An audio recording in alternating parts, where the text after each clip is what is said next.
feel like Americans in particular really do not like to be told what to do. I've just spent the last 5 months in Austria, and Austria is a very rule-abiding country with rule-abiding people. Yeah. If you're at a coffee shop and you've got a shoe up on a seat, someone will say, hey, take your foot off the seat. And people do that. And of course, the only one with the foot up of the seat is me, not the Austrians, because they know no savage person would do that. And I feel like if you said anything, even that gently in America, there's like this... Maybe it's this, I don't know what it is. And mind maybe your I'm business. Wrong. Yeah, mind your business. Or like, I'm going to put both of them up now, like this rebelliousness. Yes, yeah. So I almost feel like going out and saying, and maybe that's true of all humans, right? We're all rebellious to a point, but saying to people, don't look at porn, it's almost more convincing to be like, hey, I used to look at porn and decided not to, and my life's so much better, and have them with their guard down now ask you, how did you do that? Yeah. There's Americans have like a rugged individualism that defines us in a weird way. Yeah. And so you have to trick us. Yes. You really do. And I think that humans aren't, the individualism in America, I think is a negative. I do think it's a negative. Self-sufficiency and individualism don't have to be the same thing. You can be self-sufficient, counted on, unique, unrepeatable, and wonderful without being individualistic.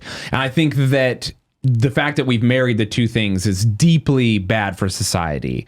And so I do try to communicate that to people, where I'm like, one of the best parts of the Christian life is no longer being an individual, giving up, like letting it go. God is just like, let it go. Like sometimes I just have problems and I'm like, God, I do not have this under control.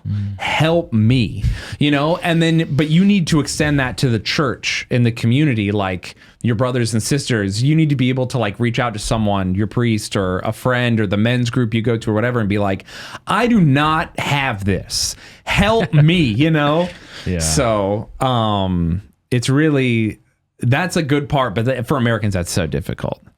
I feel like the tide is changing, and I can't tell if it's because of who I hang out with and the content I watch, whether this is actually the case or not.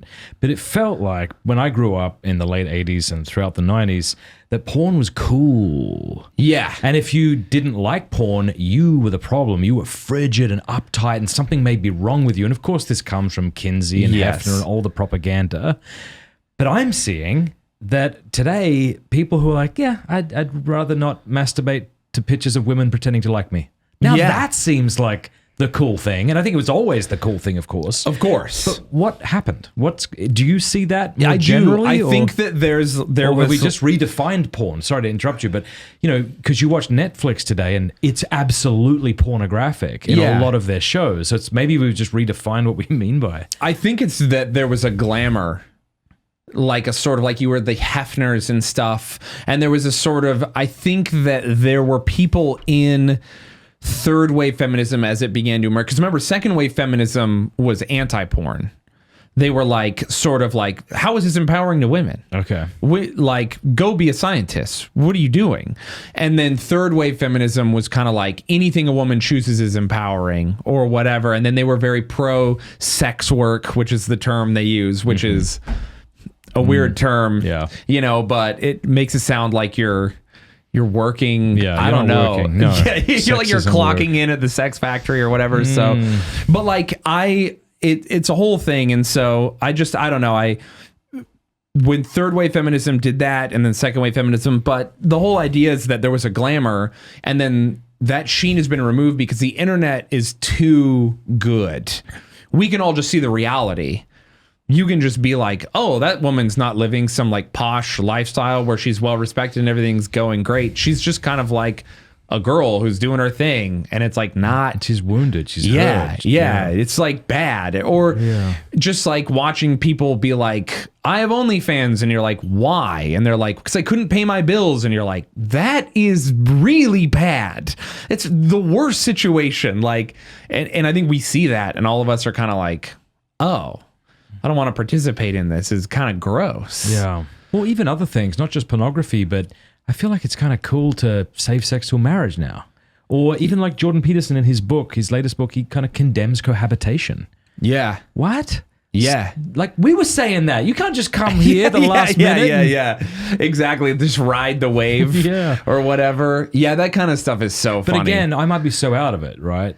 That's my thing is I'm trying to be like, over the past year, I've done so much to take a wildly secular life where I was sort of like, everything is permitted based on just like, if people think it's good for them.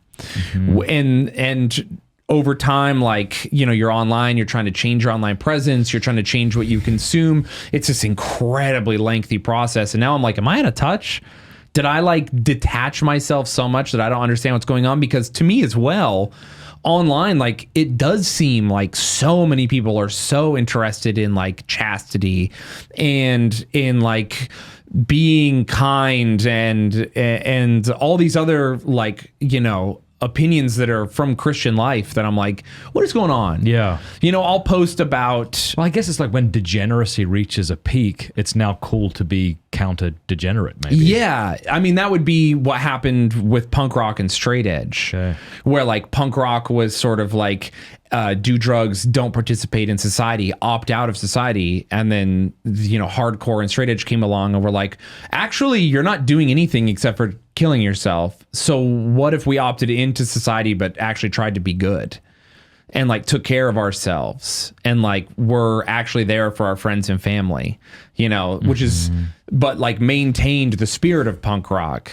which I think is like something that people nowadays are doing. I think younger people are like, oh, it's clearly the more masculine thing. 100%. I mean, think of the man who gives into porn all the time, and then the man who's striving to be free of it. Maybe he occasionally falls, but he gets up and does his real darndest to be out of it.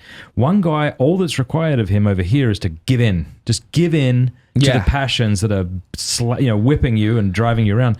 Whereas the other guy has to grow in humility, moral courage, respect of himself and others, how he uses his time, what he replaces that behavior with. Like, you're actually, it's the difference between the couch potato who never works out and the guy who works out because even though he doesn't want to, who cares? It's not about that. You know, like, one takes actual effort, one requires giving in. It's true. Giving in. I want to tell you about a course that I have created for men to overcome pornography.